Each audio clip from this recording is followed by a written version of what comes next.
Sawijining daerah tanpa duweni punden ibarate wong kang ora ngerti karo asal usule. Kamangka kaya organisme dheweke ora langsung dadi gedhe. Kudu luwih dhisik ngliwati periode kelahiran pertumbuhan hingga pungkasane berkembang dadi daerah kaya sing saiki iki.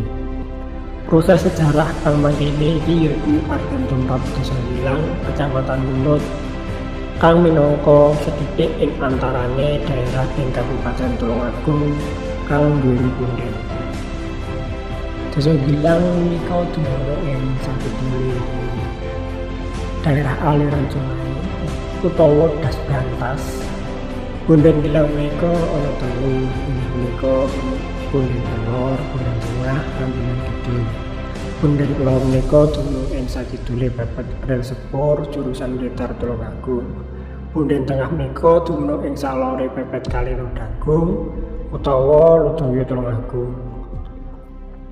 Punden kidul menika dumunung ing Tapel Wates, Desa Wilang lan Dusun Padangan, Desa Karangsari, Kecamatan Sutangan.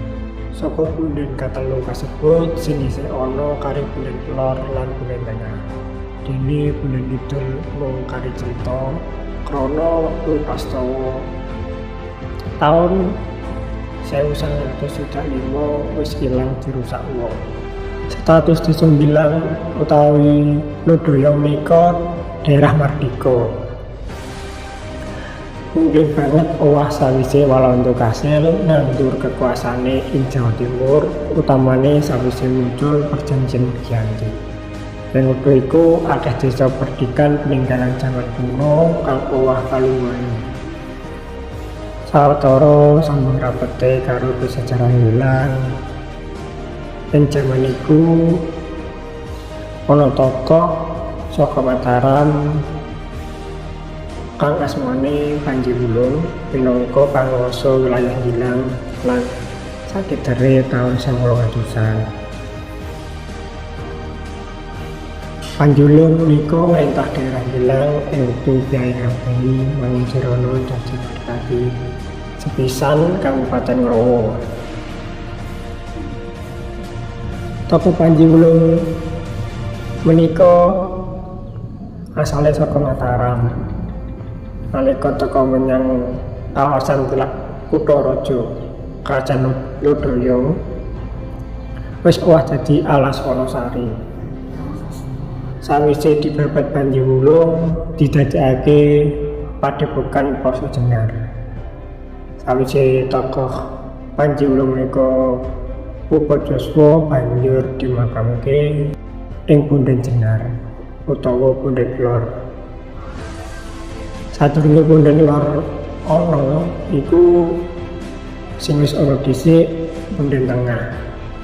Sajane peninggalan sejarah sing dumunung ing salore pepet Kali Rodagung menika awujud situs dudu punden.